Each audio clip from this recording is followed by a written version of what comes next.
When being besieged, your true enemy isn't so much on the fear of an unseen culprit, as it is keeping such fears alive for long periods of time.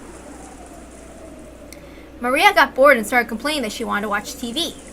There's no TV in the lobby, so she decided to return to the cousins' room on the second floor. The adults probably wanted to make sure Maria wasn't left on her own.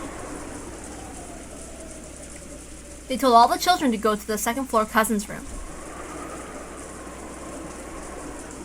George, who was grief-stricken by the loss of his fiancée, led the cousins up to the second floor without any resistance. At first, Nanjo had been reading a book in the lobby, but when he noticed the relatives looking like they wanted to discuss something sinister, he said, "It seems I am in the way," and returned to his room on the second floor. I'm starving, and if we just keep sitting around, we'll get sleepy too. It's only natural. We didn't get any sleep at all last night. We will probably end up being barricaded here for a full 24 hours. It may be wiser to take naps in turns instead of overstressing ourselves. True. My husband and I will remain here, so I ask that anyone having trouble staying awake take it easy and rest. Our opponent might be expecting that, right? Even if they couldn't defeat this many people, if that number shrinks enough, they may plan to use that moment to strike. There are 7 of us here, so we could take 3-hour shifts in pairs. Tomorrow morning's a long way off. We still have some energy now, but tonight's going to be tough. Sure will. Anyone sleepy? Don't overdo it and get some rest.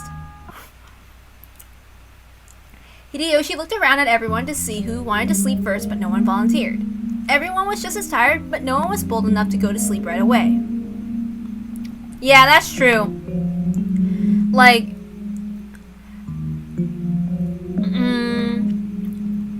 yeah, because I really did not like Vegeta when he was going in the Majin Buu saga. Oh my god, that pissed me off so much. And it's like, Goku, oh my god, don't deal with him. Screw this guy. What an asshole. Their fear of the unknown culprit was just as strong as their sleepiness. No, buddy. Well, don't overdo it, everyone. If we get tired, we'll deal with it then. I'll admit I'm sleepy, but I'm not in the mood now.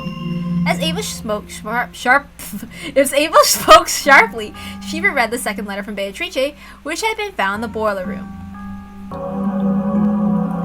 Beatrice had sent them 2 letters, which had repeatedly told them to solve the riddle of the epitaph. She even provoked them by saying she'd give up her assets and the headship if they could solve it. Ava took out a notebook and opened it to a page with the epitaph copied into it.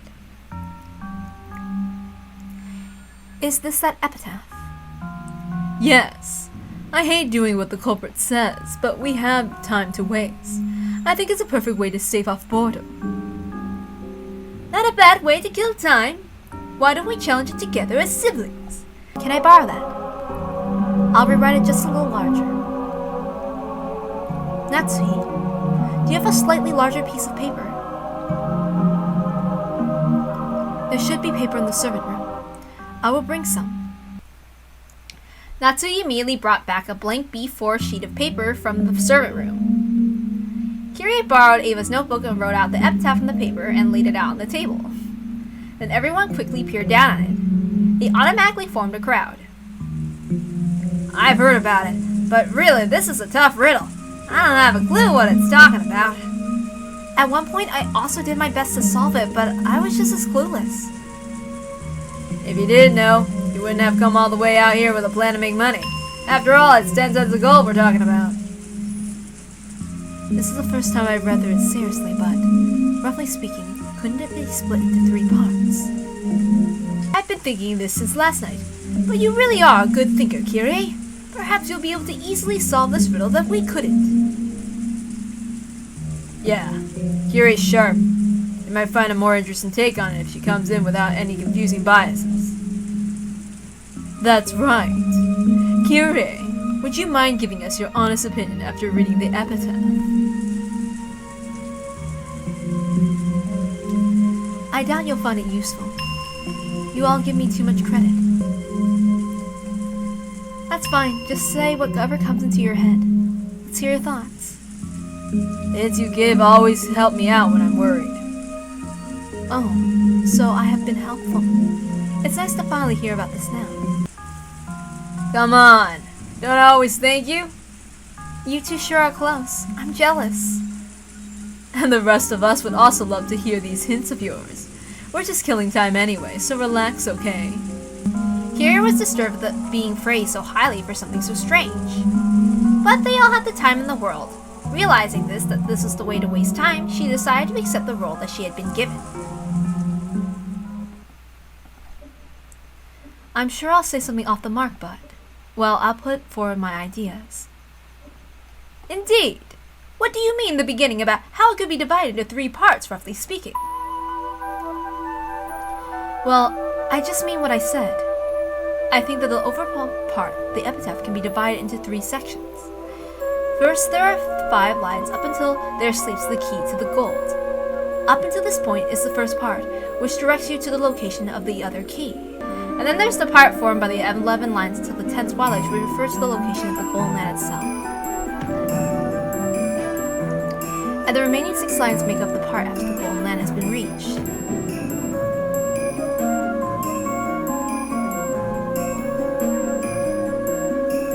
I don't need a reminder of how to view the tips!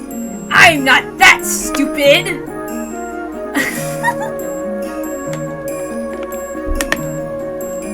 I see. It can be divided into 3 parts about the key, the golden land, and the golden land's treasure. Even we have been able to grasp that much. The 3 sections are referred to the key, the door, and the treasure. Nissan, don't butt in any more than you have to. Let Kiri speak her ideas freely. Ava standing up for her girls. Kiri, please continue. We see it the same way you do so far. So then? I wonder about the meaning of that thing in the beginning, the beloved hometown. Normally that would refer to where grandfather lived, right? Since father went to all the trouble of telling us that it's beloved, we can imagine it's a hometown he had strong feelings for. Did father come from Odawara? Odawara is definitely where he was born, but I don't think that was the hometown he loved. I imagine all of us siblings had the same place in mind. Right. This probably isn't Odawara, from what I've heard. He had a very fun time in his youth. Being made the Ushiromiya family was probably Dad's greatest bit of misfortune in his life. Probably. Father didn't actually want to become the head. I have no idea who's speaking in that, Dad. So, where is this place? Is there a river where the sweet fish swim? Maybe there was at the time. There's been a lot of development since then, and the sweet fish might have disappeared. It would be extremely difficult to investigate whether sweet fish were there during Grandfather's boyhood years. And then there probably just isn't a single river. I believe we all gave this a thorough investigation geographically. You even went through the actual place to investigate directly, right, Ava? That was only as a vacation, but the townscape had changed completely since Father's time. After all, it was caught up in that war, wasn't it? By now, even precisely locating the place Father lived is impossible. I imagine if Father went there himself now, even he wouldn't be able to pick out the place he lived anymore. Well, after all, those guys have gone through some remarkable recovery. Was the part about sweet fish river pertaining to the place name clearly to mind? Well, yeah, after all, they're sweet fish, right? People say they live in rivers with clean water, so there are countless rivers that might work. Any stream dad innocently went sweet fish fishing, and it's probably buried in by the development later. It'd be different if we had a map from before a war, or a person who knew a lot about the era before the war, but... It probably isn't something like that. What do you mean? Behold the sweet fish river running through my beloved hometown. You who seek the golden land, follow its path downstream and search for the key.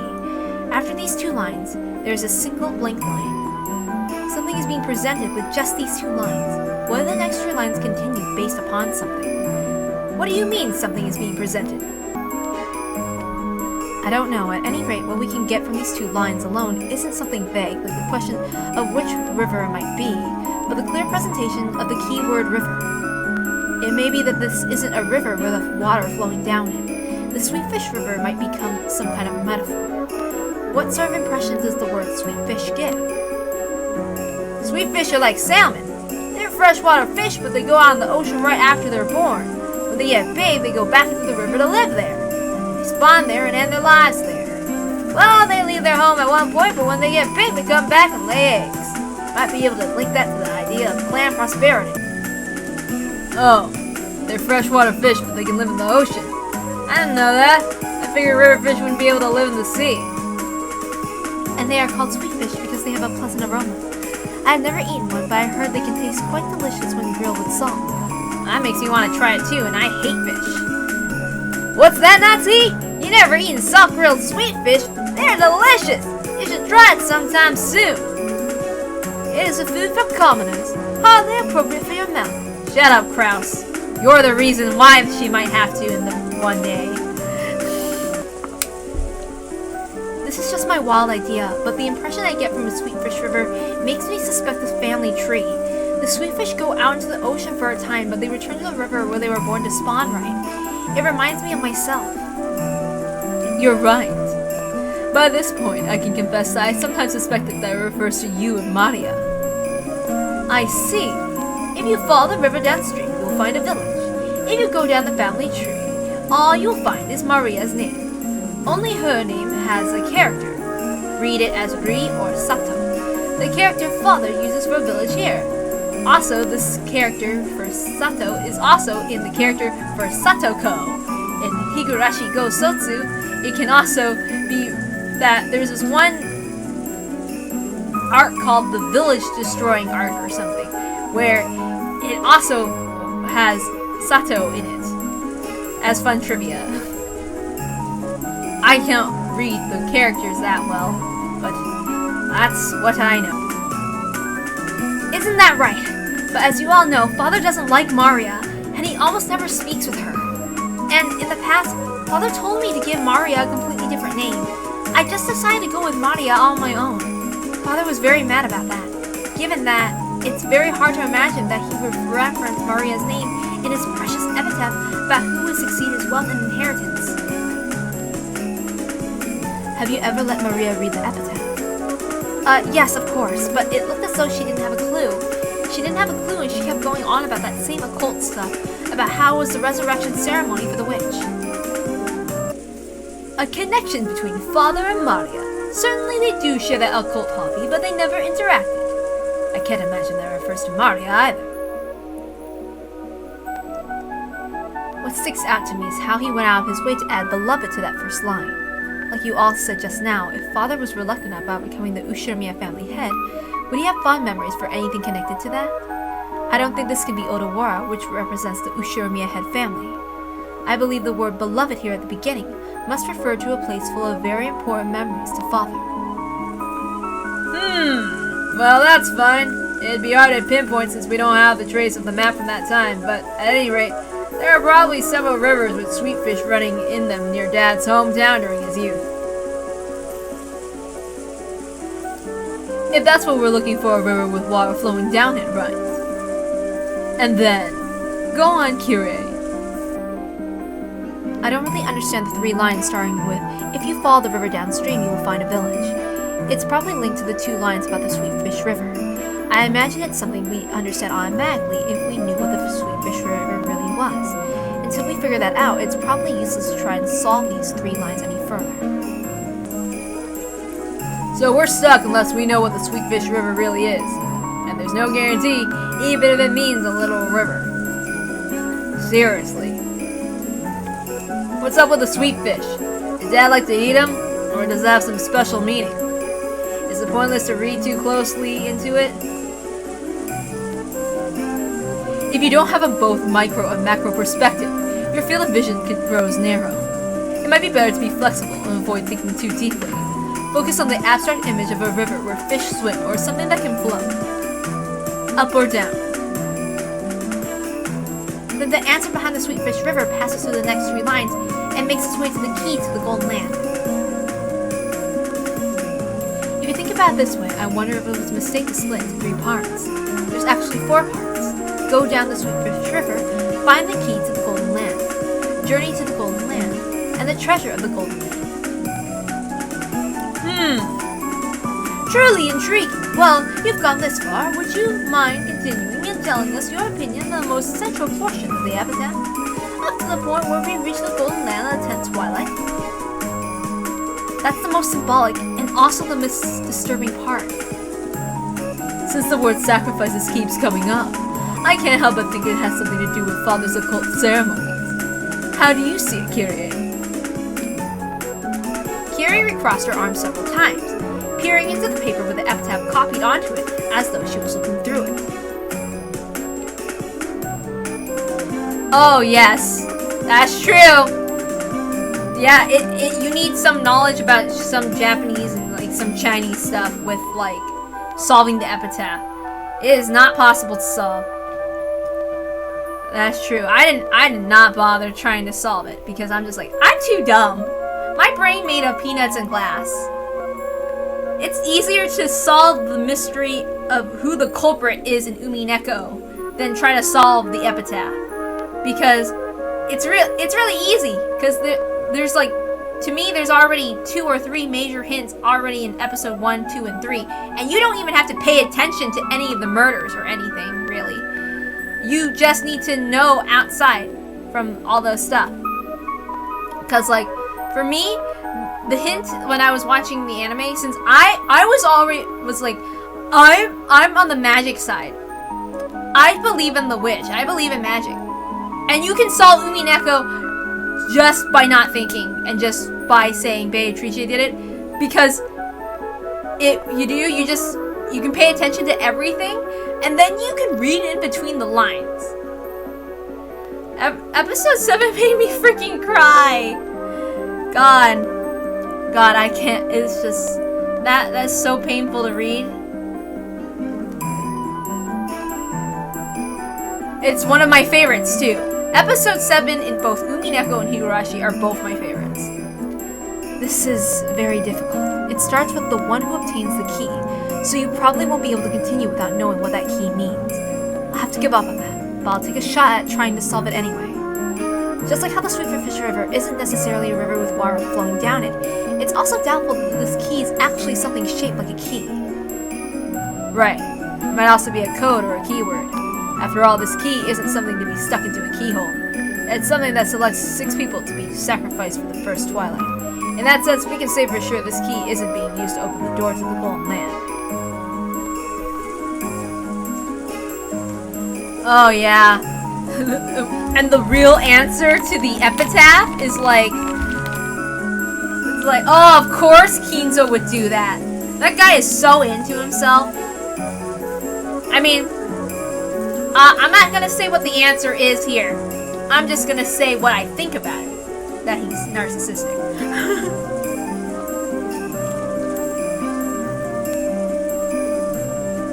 But what a disturbing key it is.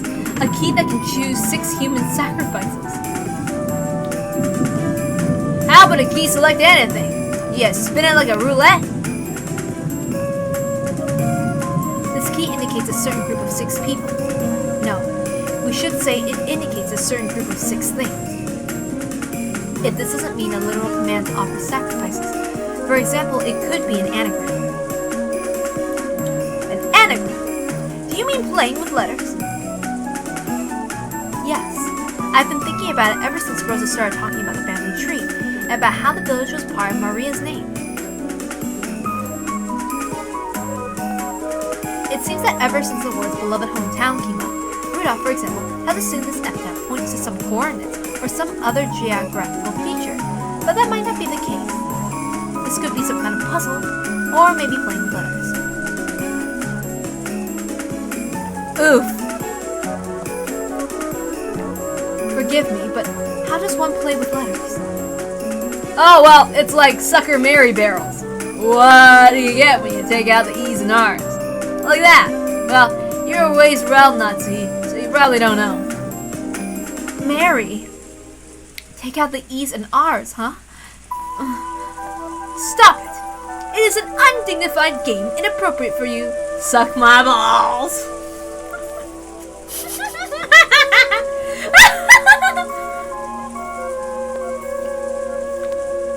For some reason, I would feel like it'd be interesting if Natsuhi and Rudolph were shipped or paired together. Natsuhi's so innocent. Imagine if Rudolph is like, let me teach you all the tips and tricks. That's true. He is by far the chillest. Only Natsuhi didn't get it and had a blank look on her face. It seems she'd only guessed the answer had to be something undignified. Going by Rudolph and Ava's sniggers. Oh gosh. Natsuhi, it's something like this. This is just something from Maria's Book of Riddles, okay? There's this thing called Tanuki Notebook. It's a notebook written like a code, with a lot of tas mixed in. If you remove all the tas, the true paragraph pops up. It's a game like that. Oh, I see. Natsui finally realized the answer to the undignified riddle Rudolph had posed. Her face grew red as she hung her head in embarrassment. So maybe kill actually means remove in that sense, right? Yes, I also thought that. It's possible the key to the Golden Land is a word with 6 characters. In other words, the top of Tanuki Notebook is actually 6 characters here? This is getting complicated. Playing with letters is it? In Japan, it really feels like a child's game, but it's apparently a very stylish form of humor among intellectuals in the English world. It's easy to imagine that father was interested in it. But by this point, I quickly lose my ability to understand it. Up to this part, it may have been filled with mysteries, but it was extremely sequential. Sweet Fish River, go down it and find the keys. All of that is extremely sequential. As a result, we can guess at what the 6-character key, but in that case, we don't know what we can kill the 6 characters from. That's right. Where do we pull the 6 characters from? It doesn't tell us. On the second twilight, there are those who remain, which means at the very least that something has a limited number of characters. You could read it like it's telling you to continue with the remaining characters after the first 6 characters are removed. And yet we don't know what this something is, even though it should have been shown to us at the beginning. Are we wrong even in our assumption that this is playing with letters?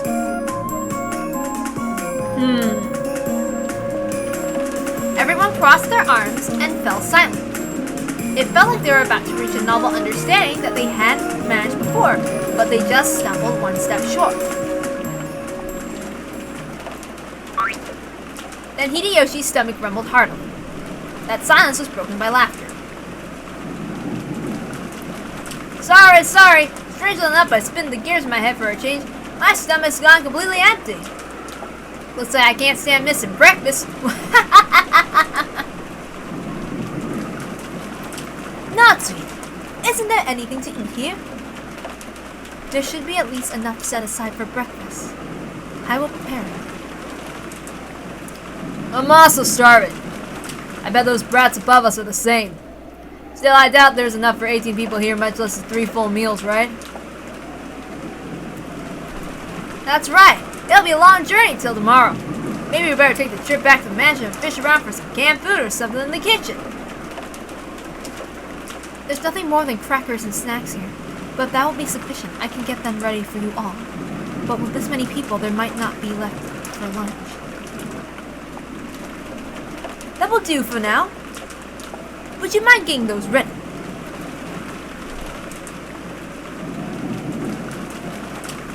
It looks like the man had been taken over with an appetite that stopped all thought.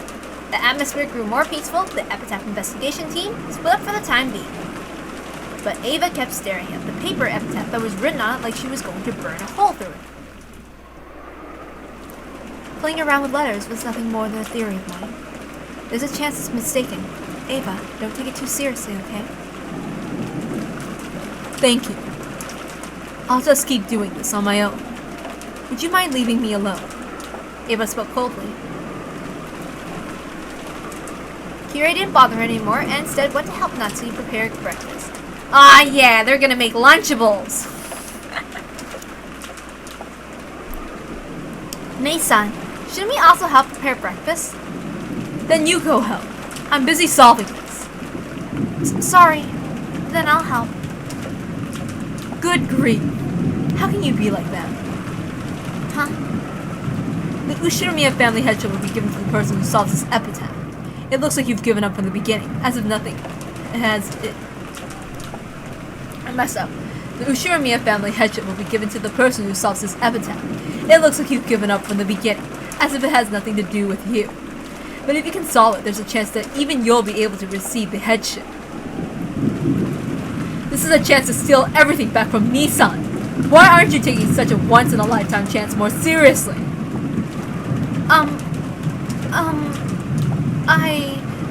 Rosa hung her head, unsure as to how she should answer. Too late. She regretted carelessly speaking to her sister when she was in a bad mood. If you notice anything, say so. Even though Kiri and I were thinking hard, you just kept nodding your head, didn't you? Come on. Isn't there anything you've noticed? Come on.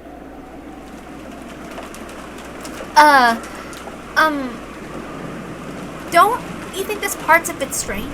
Strange. What is? It's just that this whole section is written like a journey to the Golden Land, right? You reach the Golden Land, and then you receive its treasures. What's your point? You think there's some sort of keyword tied to those treasures? No, not the treasures themselves. Look, in the 10th Twilight, isn't how you receive the treasures strange? Huh? Why does it say that we'll receive the treasures once and for the last time? If we only get them once, there's no point in telling us it's the last time. And the same thing in reverse. But I'm probably splitting hairs over nothing if you think about it. This is Father we're talking about after all. He probably just said it was a way to make it sound more dramatic. He was a drama queen. And you know how he likes to tell up tantrums and make everything about himself. I still have to dig it in Kinzo. I hate him. Boring. I agree. I don't like Epitaph either. Oh, what is boring? Boring. My, what on earth is this child grumbling about? She's probably annoyed at all the tips you gave Bethlehem, madame.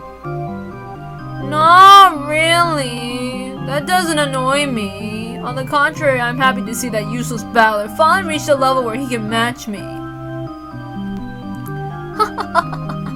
Did Battler and I get a little too close? Perhaps us old fogies had best leave you youngins alone. When Virgilia and Renov giggled and cackled, Beatrice's irritation meter finally reached its limit. God, enough with everybody laughing at me! Renove! Vanish for a while! Disappear! Disappear! Certainly. Then I shall rest for the time being.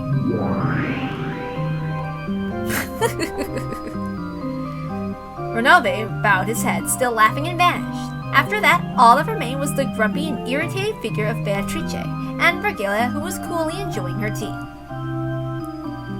When you said there are no more than 18 people on this island, you actually cornered yourself. I knew it. I did have this feeling it might be a bit too early. I suppose that was right after all, wasn't it? If you had led him further astray first, things might have been a bit different. But as it is now, that trump card was a real waste. You ended up rousing him instead. In addition to denying the witch, Balor had possessed a second victory condition, wanting to explain everything without suspecting one of the 18. It was at that point where he had tossed about by two opposing goals that his heart should have been at its weakest. However, Beatrice had used the red carelessly, proclaiming that there were no more than 18 people. Because of that, Balor had been forced to suspect one of the 18, and he had finally begun to build up the resolve he needed to accept that. Balor was stubborn, but that was exactly why fissures would run all through him like breaking china when he was struck in a fragile spot. That itself should have been his greatest weak point, but... Did I get a little too careless after my complete victory last time? Yes, you were too careless. The last game was a difficult one for Battler, but it seems this game will become a difficult one for you. A broken vase will never return to its original form, so it would be more constructive to think of a next move rather than regretfully picking up the pieces. However, now that Battler has figured out this much as he has, how should I plot against him? Your troubled face is an even better snack than Renove's cookies. You and Battler and even Renove are treating me like sweets now, even though I'm not sweet at all. With a shameful childlike face that she would have never shown in front of Valor, Beatrice rolled her head around on top of that table. Teacher! At least give me a hint. Oh? What kind of hint? If you know some really good moves that'll leave Valor speechless and make him want to accept me. I won't ask you to say it outright, so,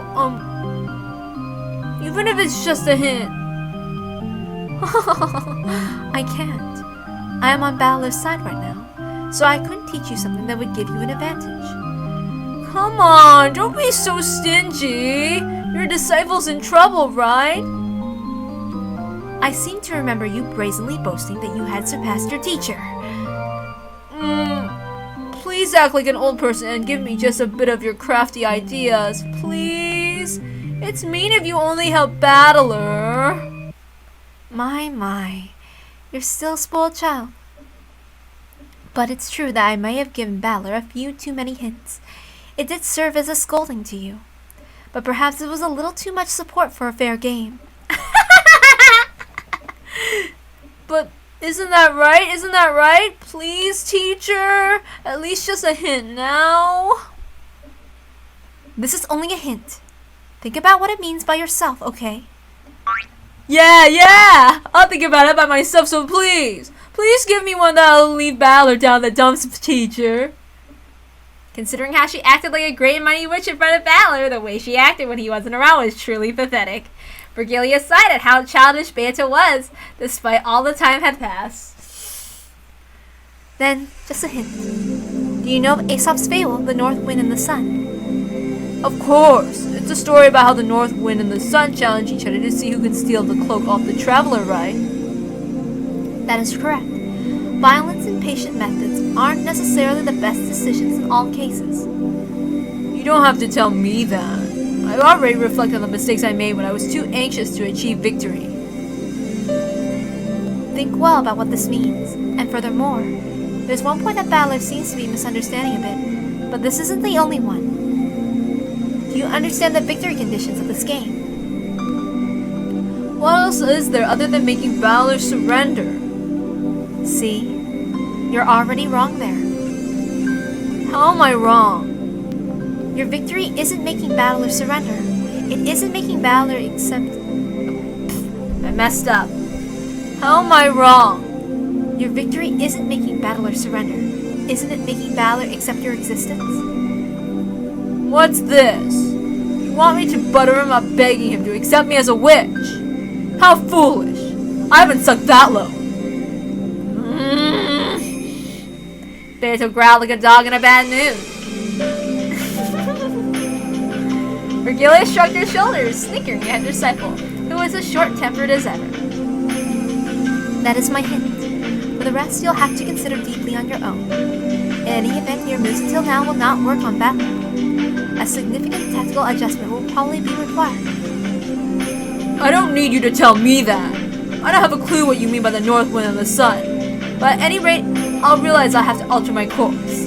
I'll introduce a scheme clever enough to surprise even you, teacher. I look forward to it. I wonder how Battler will tackle that. I wish you good luck as well. After Battler, you mean?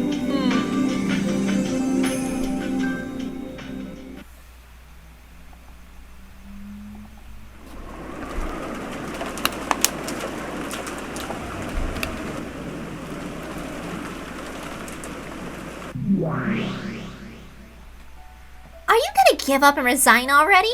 I guess you are that tired. If only you just grab a futon and sleep. As my mind grew vague and I pretended to fight my drowsiness, while sinking deeper and deeper into the sofa, I scolded myself. You also dreamed about stealing the position of family head from Kraus, right? Even though my magic's given you a chance, are you already throwing it away? You could say that, but this riddle is really hard. Even a wire puzzle would be better. At least in that case you know for sure that it's solvable. But in this case of this Epitaph's riddle, we've again no reason to be sure of that. I might just be fighting a useless battle. Still hazy, I looked at the notebook I've been holding the whole time. It was open to a page with the epitaph, which I must have stared at hard enough to burn holes in it So many hundreds of nights I'd lost count. That page is truly a door. On the other side lies the golden lamp, the place I wanted to drag myself to no matter the effort ever since I was a child, and that place I was never able to reach. Am I touching the door with both hands? With the book? No, the door right there in front of me, ready to be opened, and yet still unable to reach the other side. That's right! Your hand's already on the door. Come on, open it with all your strength, and read the characters written on the door. Open it. With all my strength. Read. The characters written on the door. Strain your eyes. See through to the thing beyond the epitaph written through the notebook. The beloved hometown definitely won't betray your expectations. The only past father held dear happened during his childhood years. That's right. Then what about the Sweetfish River? There are several rivers where they swim, and there's no reason to doubt that this just refers to one close to the place father lived. If we take out the map and start calculating which rivers with the Sweetfish were closest, things will quickly get vague and we won't be able to narrow it down. Didn't you say it yourself? You said you didn't have to be a river with water flowing down it. If the word Sweetfish is too complicated, why not forget it? Think of a river. A river. Linking with it a family tree wasn't a bad idea. Try thinking about how to link a river with something else along those lines.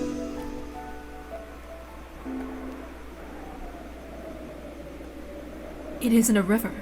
But what else could Sweetfish swim? Oh, but we're talking about places Sweetfish can swim. Maybe the ocean has something to do with this. Didn't my husband even say they go out into the ocean, even though they're river fish?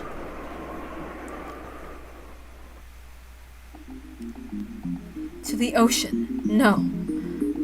But... Huh? Did you notice? But that's just a faint memory. There's supposed to be a room for storing books in this building, right? If you investigate, you can make sure. If that's the Sweetfish River, and the key might be a 6-character word, then could the key actually be resting in that river? I don't know. I don't know. Anyway, I have to search in the atlas. But even if I know that, I don't know from what I should take from the 6 characters. You really don't know? Think deeply. We're pretty smart, so our ideas are solid. Don't think of it like it's something as massive as the riddle of the epitaph, but like it's a child's riddle. Men are always children, so no matter how old they get, even if father has advanced to old age, that doesn't change the fact that he's essentially a child at heart. Throw away your awe of father. Think of this like it's a worthless infantile game with riddles, like the ones Maria suddenly brought out of that boat. Riddles. Worthless. Infantile. I'm sure that was... What was it? I'm sure if my memory isn't wrong. That's probably the case. No, I don't have to rely on my vague memory. I should be able to figure that out immediately by searching the library. We've probably already noticed the answer. All that's left is to investigate whether it's correct or not. Come on, Ava. Let's go to the library, making sure no one sees us. There we should find a mound of thick books that didn't fit in Father's study. I'm sure we'll find a book that answers our question. Quickly. This is the first and last chance we'll ever get to make our dreams come true.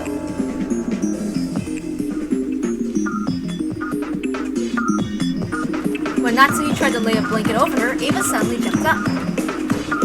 I'm sorry. It looks like I woke you. Ava, if you're sleepy, don't overdo it. You rest first. Thank you. I'm just going to the bathroom for a bit to wash my face. You should take it easy and rest. You're just gonna make yourself feel worse, you know? I told you I'm fine!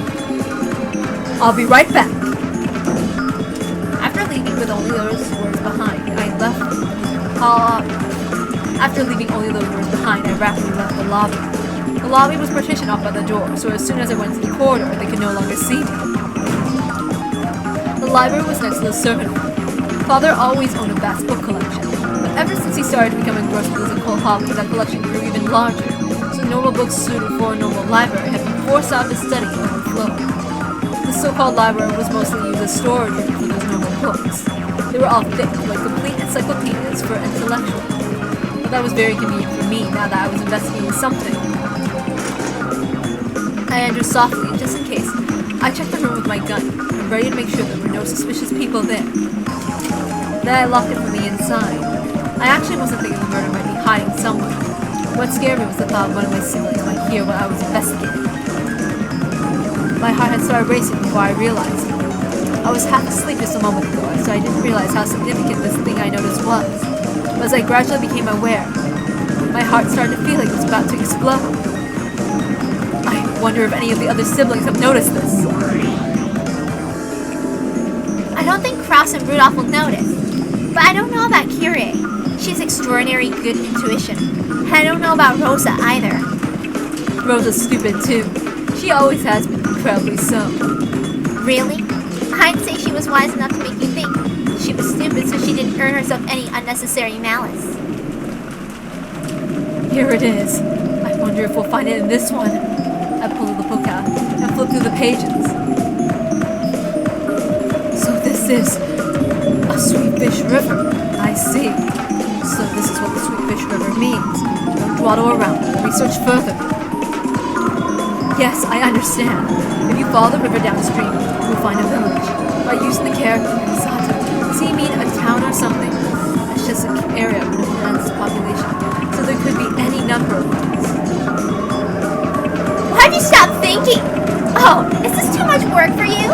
If only you just give up. If only you just hand the Ushirimiya headship over to Kyrie. I don't want to. I'll become the head.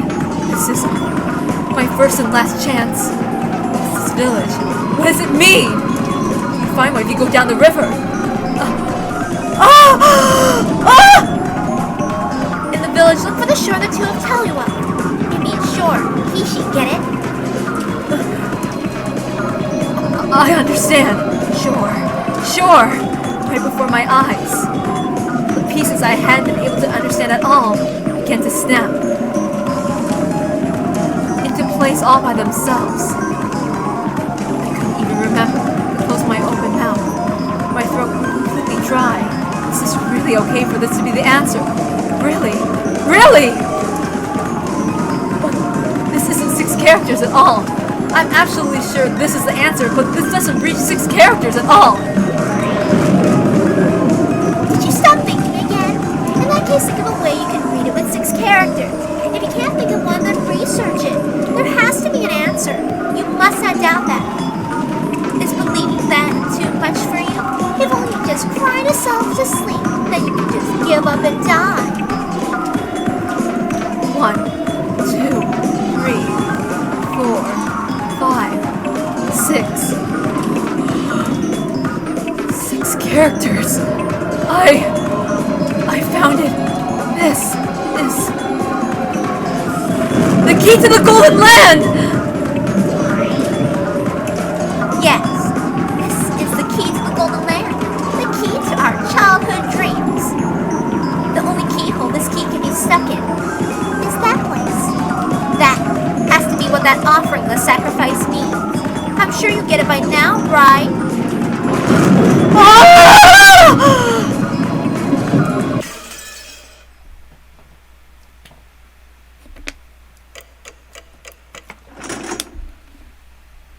Oh, damn.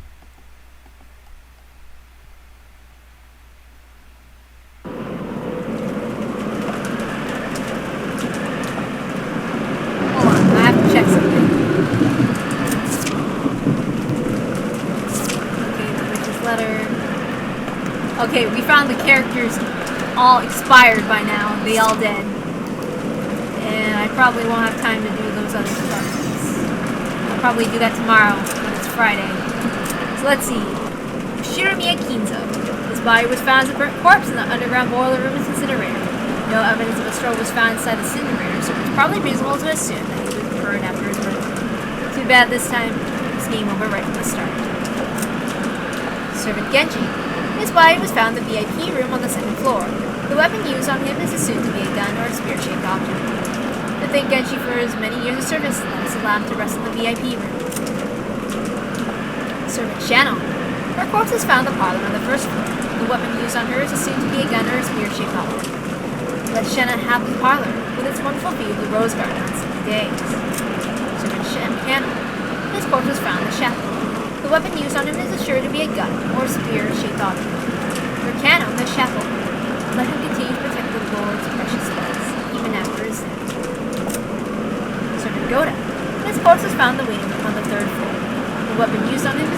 be a gun or spear-shaped object. The room next to his study is fitting for him, considering how much he wanted to earn to keep his fate. Sir Kusala. Her corpse was found in the guest room on the second floor. The weapon used on her is assumed to be a gun or a spear-shaped object. This is seldom used second floor guest room, unless her secret napping spot. Oh, the irony. Anybody else? Nope. Okay. Alright, well, good night for now. Yeah, we'll read the rest tomorrow. Bye!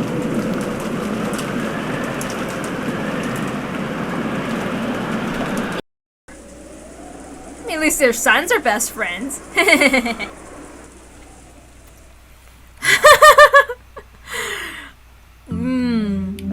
Maybe I have to rewatch that part of Super. I forget, it's been a while. But yeah, that's true. Vegeta's always like, meh, I want to have, it's all about my pride or whatever. He's really annoying like that. Which is probably another reason I didn't like him. Like, he's so popular, but I'm like Toriyama, where I don't like Vegeta.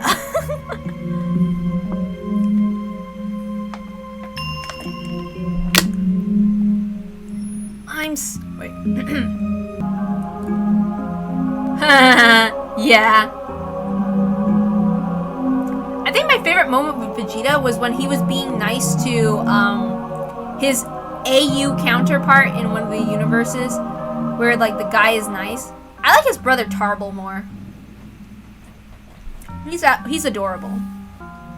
Yes, yes. Kappa and Vegeta, I really like that. Like, he was so nice to him. I mean, well, I think he was. Or at least he was respectful to him to an extent, I think. If I remember correctly. I just remember I really enjoyed that. That's how he felt, because he's like, there's more sands! Oh my god. Oh yeah. Vegeta's midlife crisis, definitely. That was, definitely gave that vibe.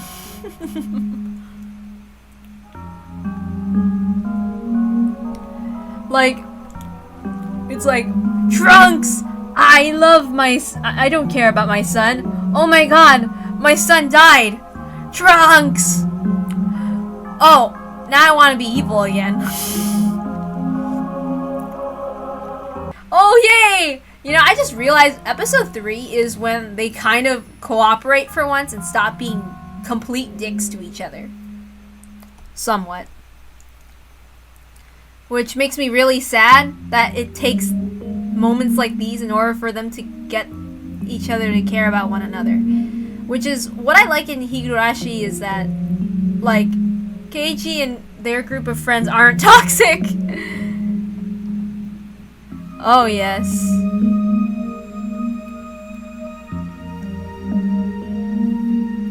Definitely.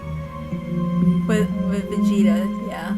I think he's come a really long way, and I really enjoyed at least watching his development, at least. Like, it's nice to see, like, maybe, like, that moment of struggle, or, like, where they came from, and how they're doing now. He's definitely grown on me, as a character.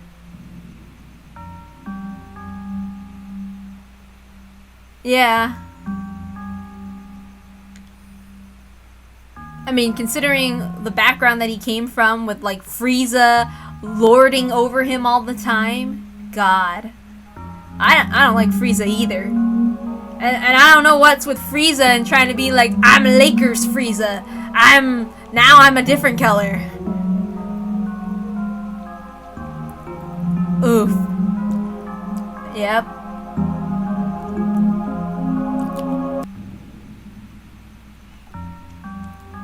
Yep.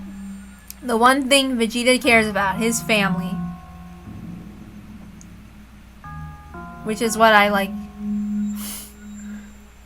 It's also kind of funny how he knows how to kiss, or what a kiss is, and Goku's like, what's a kiss?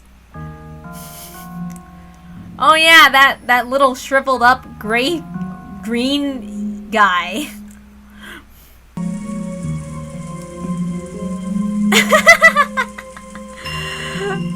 Oh.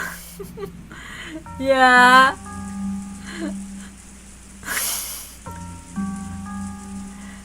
Speaking of which, Trunks and Mai, I do not know how I feel about that ship. That is a weird ship. Why?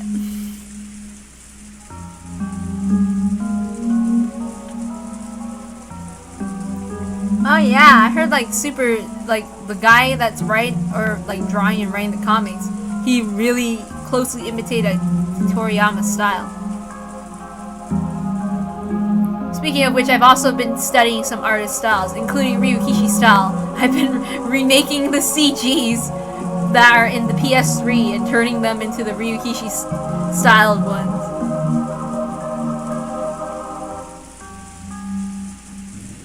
Oh yeah, I heard about that. I remember hearing that for a long time he didn't want to have anything to do with Dragon Ball for a long time, and now he's doing stuff. So it was actually kind of surprising when like Super came back, or like when Super came into the picture. Ah yes.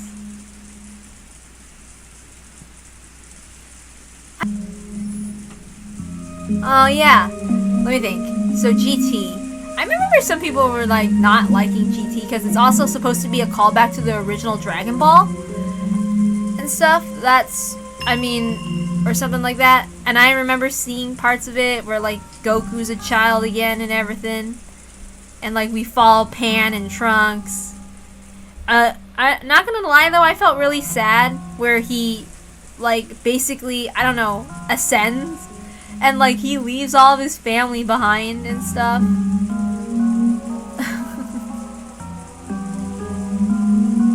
Oh god. What the hell? As like Vegeta's he's always such a smug guy.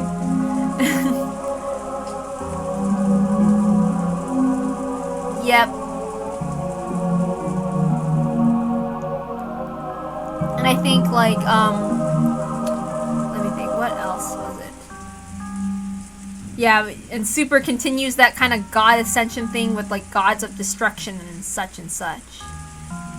Also, yeah, I saw like Piccolo is now, he can turn orange.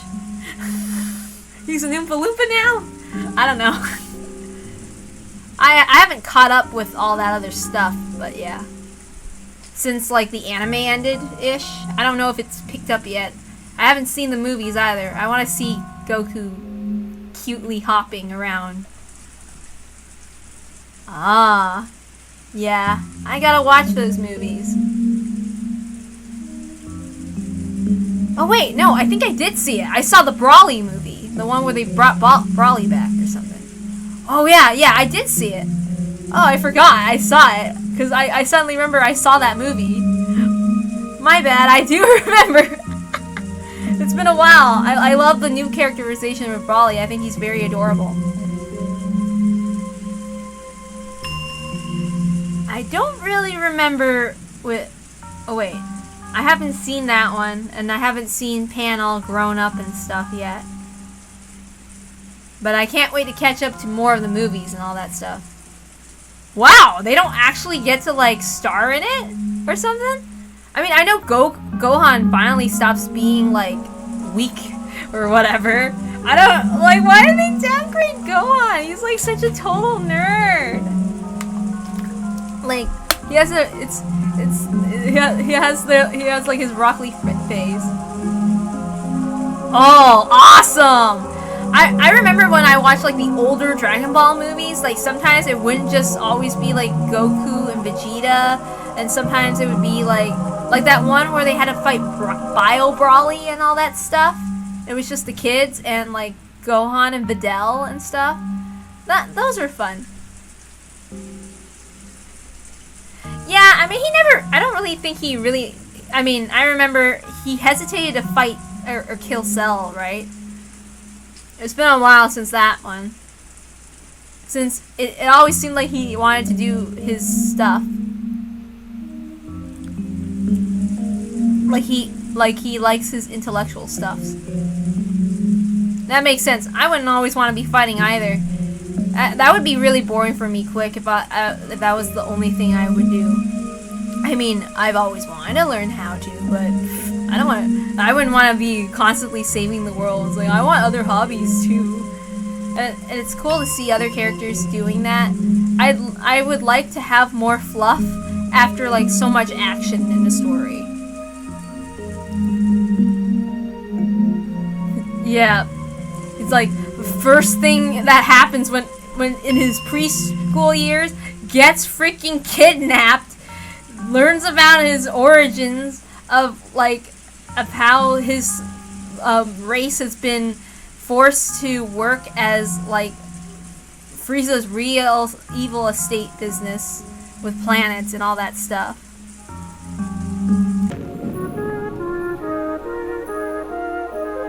Oh, yeah. That's true. Oof. That can be horrifying when you're kind of like, it's like, oh shit, am I doing something I normally enjoy?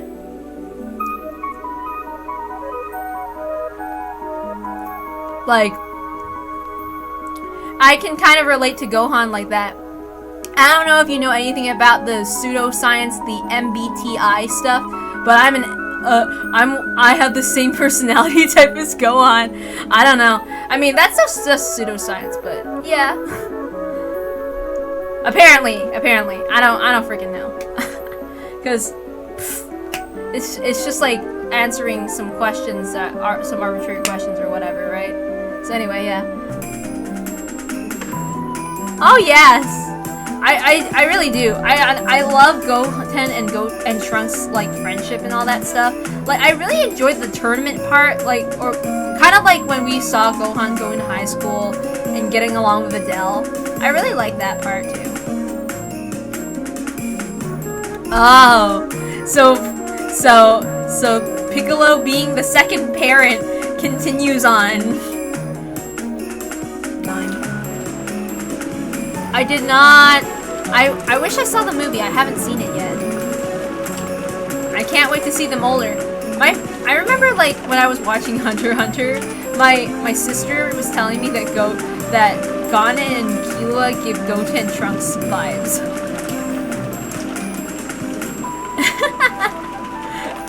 Piccolo was Gohan's convenient babysitter. It's only natural. Piccolo is just meant to be a parent. God, I remember like in Dragon Ball, like seeing him, or maybe it was his other version of him, like the previous Piccolo. But I remember like we see baby Piccolo or something, and he saw a family. I think I remember he was seeing a family, and I think he wanted to have family, but I think they either drove him away or something else. I don't remember. It's been a while since I've seen the original Dragon Ball. I plan to read the manga because I heard that, I don't know when I'll go back to reading it, but I heard Toriyama is a really good manga compositor, like to study manga compositions, according to Super Eye Patch Wolf and stuff. So I want to see. Yeah. Back when Piccolo was a meanie, and he was like, you know what? I'll be nice. There you go. Well, at first he didn't really. He was only like being like, I need someone to fight. But then he grew to care about him. Because, I mean, I don't think he had a family of his own for a while, and he just thought he was like some kind of slug demon.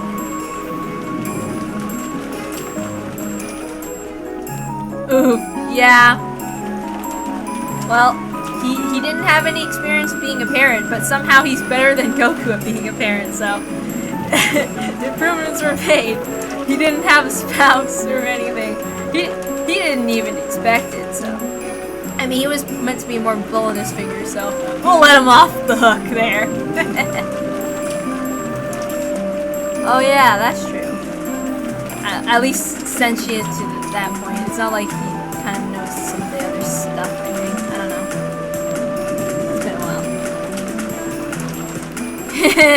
Yeah, that's true. He always has to save the world. There's no time. I guess that's the sad part. Like, some people are like, oh my god, Goku is like a terrible character. It's like he's busy trying to save the world. He's the only strong one. It's not his fault that Akira Toriyama made so many characters like only focus on Goku and Vegeta being overpowered so that they could have substitute fighters. Yeah. That's true.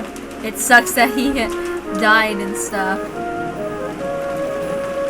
I mean, at least Goten still kind of had like he's like a mini Goku. He's adorable, just like his dad. I remember being 6 and I was like, oh, I kind of like his son too. He's adorable.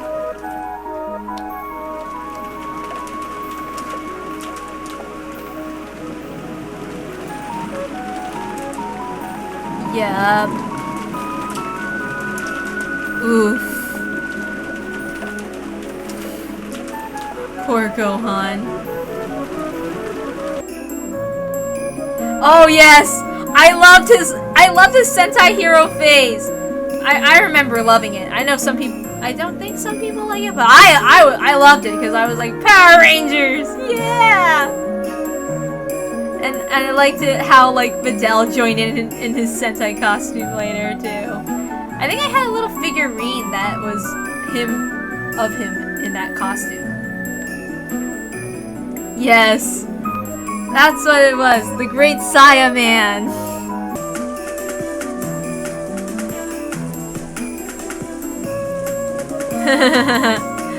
Oh, poor. I think Great Saya Man is cool. I liked it when he even used it in the tournament too. But he got so. I remember when Videl was getting her ass kicked. He was so pissed.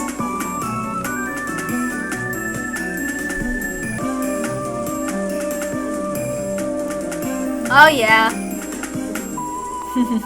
Like it was one of my favorites, and like before I got into anime, I was really into Sun Wukong, like Journey to the West.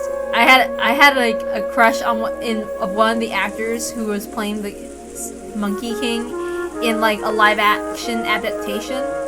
And then my sister was like, you know, Goku is like is based off of him. And I'm like, what, really? And then I had a crush on Goku.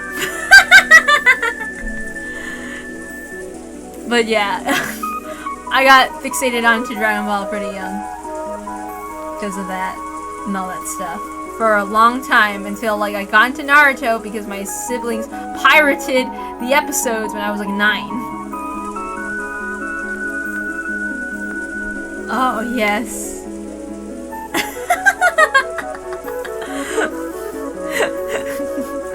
How come? I can save us all from having to. Yes, that's true. Oh, yeah. I don't really like the parts where they have like Goku, like where like Chi-Chi wants to divorce Goku or whatever, or something. It makes me a little sad because I legitimately like Goku. Even if somebody does think that Goku's a bad parent or whatever. I mean, if Goku was real, and if I was like, if I was somehow, I wouldn't care because I don't want kids in the first place. So. Yeah, they're so mean to Krillin. I like Krillin. He's adorable, and I think he's sweet.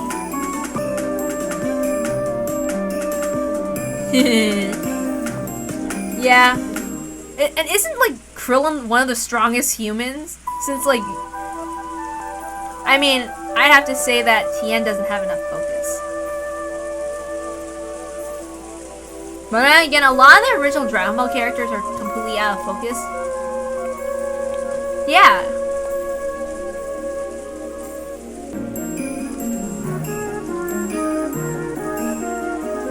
Oh, yep. God, I remember, like, that one scene where he blew up Krillin. It's like, did he ever get his revenge on him? I want to see Krillin clown Frieza. He doesn't deserve cool moments.